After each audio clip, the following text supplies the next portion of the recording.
बिहार के सीएम नीतीश कुमार ने चर्चित चुनावी रणनीतिकार प्रशांत किशोर यानी कि पीके पर तंज कसा और उन पर बीजेपी के लिए काम करने का आरोप लगाया। तो वहीं अब प्रशांत किशोर ने सीएम नीतीश के बयान पर पलटवार करते हुए उन पर उम्र का असर होने का आरोप लगाया है और झूठ बोलने का भी आरोप उन पर लगाया है। ये रिपोर्ट देखिए।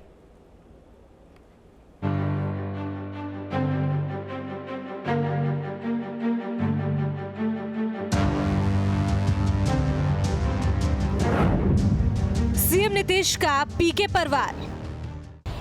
एक बार बीच में वो बोलता है, हमको बीच में आकर के कह रहा था कि अपना पार्टी को कांग्रेस पार्टी में मर्ज कर दीजिए। पीके का नीतीश पर पलटवार। ये उम्र का असर है। अंग्रेजी में वर्ड जो है थोड़ा डिल्यूजनल हो गए हैं, घबराहट भी है और कहीं न कहीं राजनीतिक तौर पे अकेले पड़ गए हैं। बिहार में महागठबंधन सरकार बनने के बाद से ही सियासी गलियारों में गर्माहट है। आए दिन सियासी बयानबाजी होती रहती है। कभी बीजेपी की तरफ से सियासी गलियारों में गर्माहट लाई जाती है तो कभी महागठबंधन सरकार में शामिल दलों की तरफ से। लेकिन इस बार सूबे के सीएम नीतीश कुमार ने ही सियासी गलियारों में पीके यानी प्रशांत किशोर पर प्रतिक्रिया देकर गर्माहट लाई है। दरअसल मशहूर चुनावी रणनीतिकार प्रशांत किशोर पर नीतीश कुमार ने जेडीयू का कांग्रेस में विलय कराने का प्रयास करने का आरोप लगाया। इतना ही नहीं, पीके को बीजेपी के लिए काम करने वाला भी बता डाला।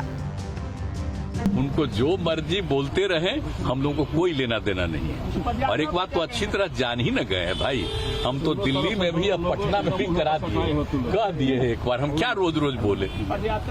वो मेरे साथ रहता था, मेरे घर में रहता था, क्या हम बोले? अब जिसको जहां जाना है अब जाना है। एक बार बीच में वो बोलता है, हमको बीच में आकर के कह रहा था कि अपना पार्टी को कांग्रेस पार्टी में मर्ज कर दीजिए। हम के भला हम कांग्रेस पार्टी में मर्ज करेंगे, बहुत पहले, आज से 4 साल पहले आकर के कह रहा था। खैर इन लोगों का कोई ठिकाना नहीं ना है। आजकल फिर अपना जहां गया है बीजेपी में तो उसी के हिसाब से कर रहा है।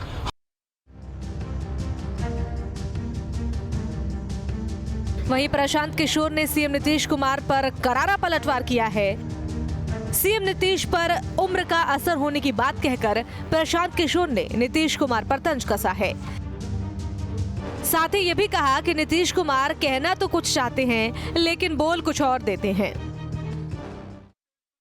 आप ही देखिए, उन्होंने कहा कि मैं भाजपा के एजेंडे पर काम कर रहा हूं और उसी के साथ ये भी कह दिया कि मैंने उनको कहा कि आप कांग्रेस में अपने दल का विलय कर दें। दोनों बात तो कैसे संभव है? अगर मैं भाजपा के एजेंडे पर काम कर रहा हूं तो मैं कांग्रेस को मजबूत करने के लिए क्यों कहूंगा कि जदयू कांग्रेस में मर्ज कर जाए? और अगर दूसरी बात सही है तो पहली बात सही नहीं होगी। तो ये उम्र का असर है। अंग्रेजी में वर्ड जो है थोड़ा डिल्यूजनल हो गए हैं, घबराहट भी है और कहीं न कहीं राजनीतिक तौर पे अकेले पड़ गए हैं। ऐसे लोगों से घिर गए हैं जिन पर उनका खुद का विश्वास नहीं है।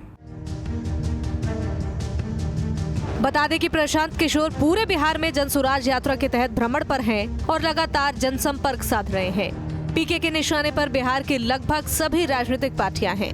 कभी पीके महागठबंधन सरकार पर हमला बोलते हैं तो कभी महागठबंधन सरकार के सहयोगी दलों पर, कभी बीजेपी पर निशाना साधते हैं। हालांकि पीके ने अभी तक अपनी राजनीतिक पार्टी का ऐलान तो नहीं किया है, लेकिन राजनीतिक पंडितों का यह मानना है कि पीके बिहार से ही अपनी राजनीतिक पारी की शुरुआत करेंगे। Bureau report, news state, Bihar Jharkhand.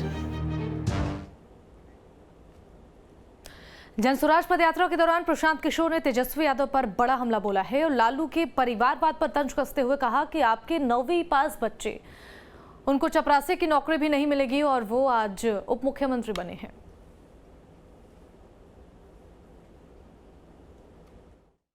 कि लालू जी के लड़का 9वां पास बा तो वो बनता का मुख्यमंत्री, और और लड़का 9वां पास रही तो चपरासियों की नौकरी मिली?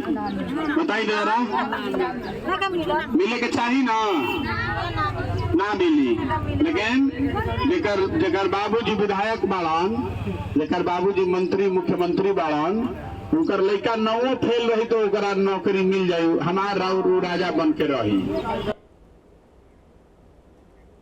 प्रशांत किशोर ने बीजेपी पर भी हमला बोला है। बुलेट ट्रेन को लेकर तंज कसा है और कहा कि गुजरात ने 26 सांसद और बिहार ने एनडीए को 39 सीटें दी हैं। इसके बावजूद बिहार को पैसेंजर ट्रेन के लिए गिड़गिड़ाना पड़ रहा है।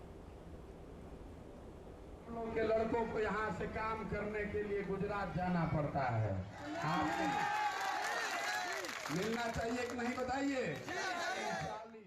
18 साल, 19 साल, 20 साल लड़कों को अपने परिवार, अपना गांव, अपना कस्बा छोड़ के दूर के राज्य में जाकर काम करना पड़ रहा है।